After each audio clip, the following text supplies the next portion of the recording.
মার আঁচল ধরে ছেলে পয়সা চাচ্ছে, ঘুড়ি কিনবে।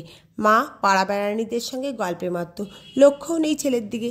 ছেলেও তেমনি নাচর, নাকি সুরে শুরু করে কাকুতি মিনতি।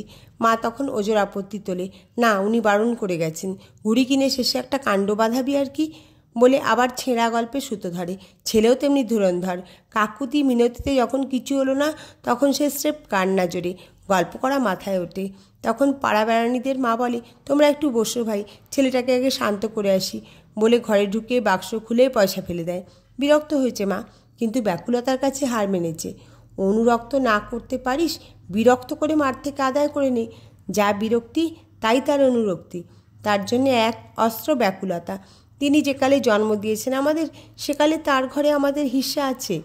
বিষয়ের ভাগের জন্যে ব্যতিব্যস্ত করে তোল তাকে, আগেই দেখিস তোর হিস্সা ফেলে দেবেন। মার উপর জোর খাটাবি না তো কার ওপর খাটবে?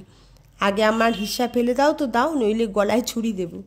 নে বাবা নে তোর হিস্সা, শান্ত হ। ঈশ্বরকে কেমন করে পাওয়া যায়? এক শিষ্য জিজ্ঞাসা করলে গুরুকে। গুরু বললে, এসো দেখিয়ে দি, বলে এক পুকুরের কাছে নিয়ে গেল। এই জলের মধ্যে ঢোকো। জলের মধ্যে ডুবিয়ে রাখলো শিষ্যকে। কতক্ষণ পরে টেনে তুললো হাত ধরে, জিজ্ঞাসা করলো কেমন লাগছিল।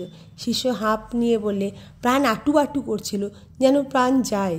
গুরু বললে, যখন ভগবানের জন্য প্রাণ এমনি আটু আটু করবে তখন জানবে দর্শনের আর দেরি নেই। তোমার ব্যাকুলতা তার কৃপা, কিন্তু ব্যাকুলতা হয় কি করে? অনুরাগে, পরম প্রেমভাবে। সেই প্রেমভাব কোত্থেকে আসবে? শুধু নামে, নামানন্দে। তবে কি যেন, ভোগান্ত না হলে ব্যাকুলতা হয় না।